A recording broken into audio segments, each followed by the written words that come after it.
Hello दोस्तों, मैं धनंजय गुप्ता आपका स्वागत करता हूं आज एक नई वीडियो में। दोस्तों, आज के इस वीडियो की हमारी टॉपिक है ज्विटर आयन, जिसको इंग्लिश में भी हम ज्विटर आयन ही कहते हैं। तो चलिए आज की वीडियो को बिना समय गंवाए स्टार्ट करते हैं।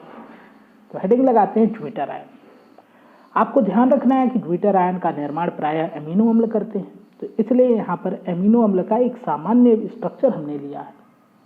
आप जानते हैं एमिनो अम्ल में R जो होता है यह कोई परमाणु अथवा परमाणु समूह होता है, जिसको बदलने पर हम अलग अलग प्रकार के एमिनो अम्ल बना सकते हैं, जैसा कि पिछली वीडियो में हमने पढ़ा था। आज के इस वीडियो में हम तैयार करेंगे एमिनो अम्ल का जलीय विलयन, यानी इस अमीनो अम्ल को हम जल में घोलेंगे।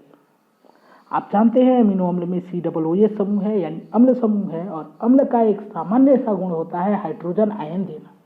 तो जब हम इसको जल में घोलते हैं तो इसका जो COOH समूह है, यानी कार्बोक्सिलिक समूह है, यह आयनित हो जाता है और यहाँ से हाइड्रोजन आयन अलग होता है। एमिनो अम्ल में NH2 समूह भी है, जहाँ के नाइट्रोजन परमाणु पर लोन पेयर इलेक्ट्रॉन है। आप जानते हैं नाइट्रोजन 3 बॉन्ड बनाया है, 2 हाइड्रोजन के साथ, 1 कार्बन के साथ, और बाकी 2 संयोजी इलेक्ट्रॉन लोन पेयर इलेक्ट्रॉन की तरह नाइट्रोजन के पास है। तो हाइड्रोजन आयन को ये लोन पेयर इलेक्ट्रॉन जो होते हैं वो कोऑर्डिनेट कर दिए जाते हैं, इसलिए हाइड्रोजन आयन जो होता है वो जाकर यहाँ पे नाइट्रोजन के लोन पेयर इलेक्ट्रॉन से जुड़ जाता है।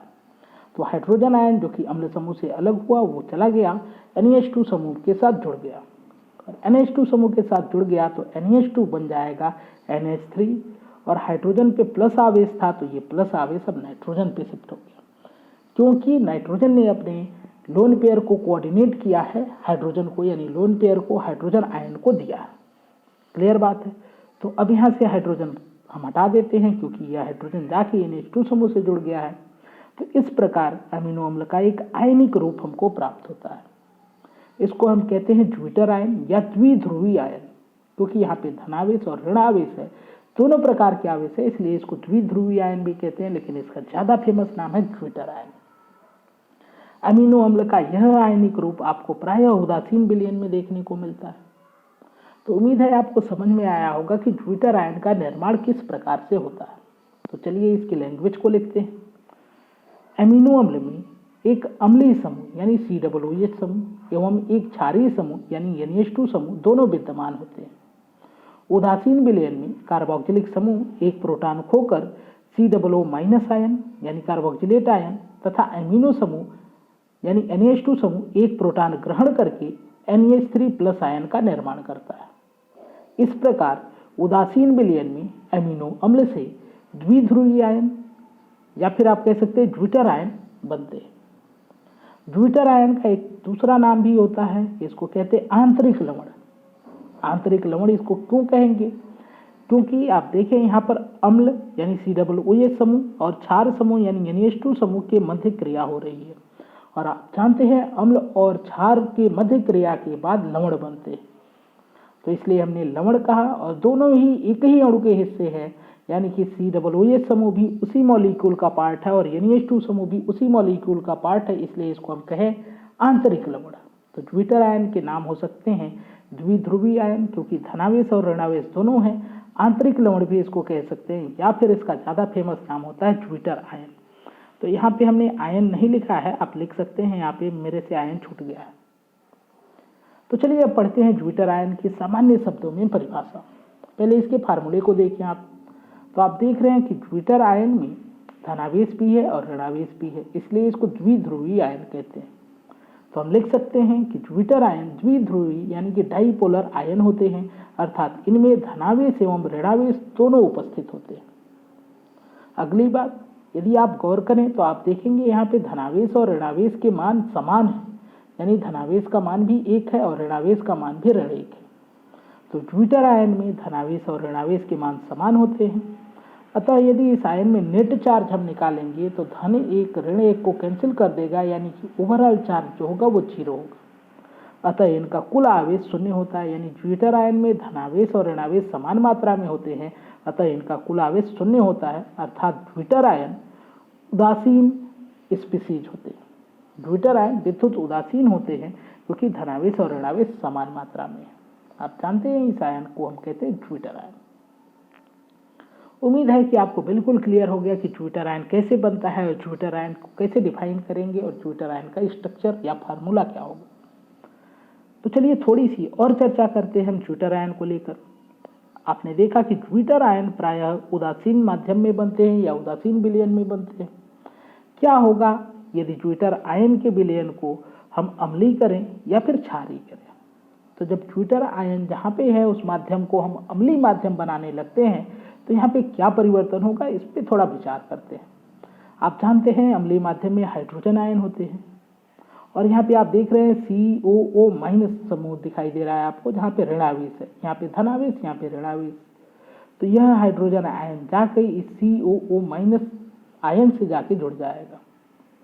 तो इस प्रकार से जो COO- था अब यह COOH समूह यानी कि कार्बोक्सिलिक समूह में परिवर्तित हो गया।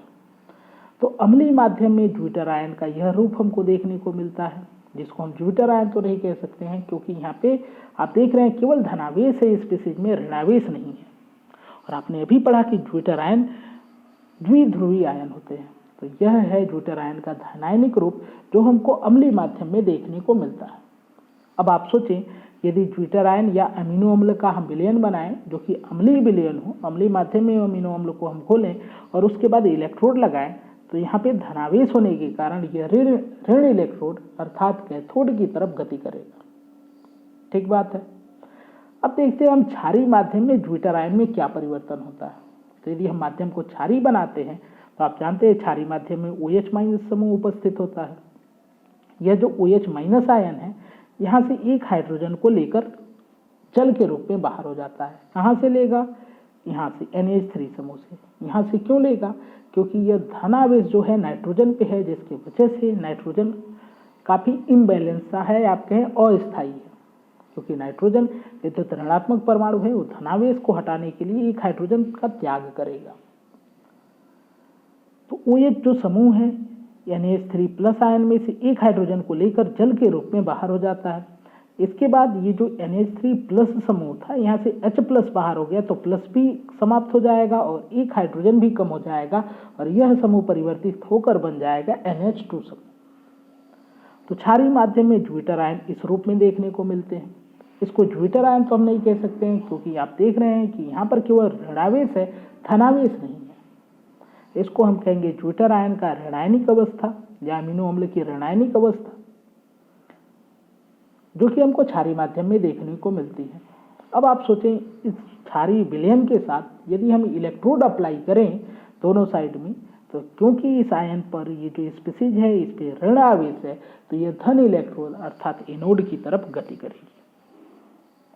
तो दोस्तों ये था ज्विटर आयन का बेसिक कॉन्सेप्ट।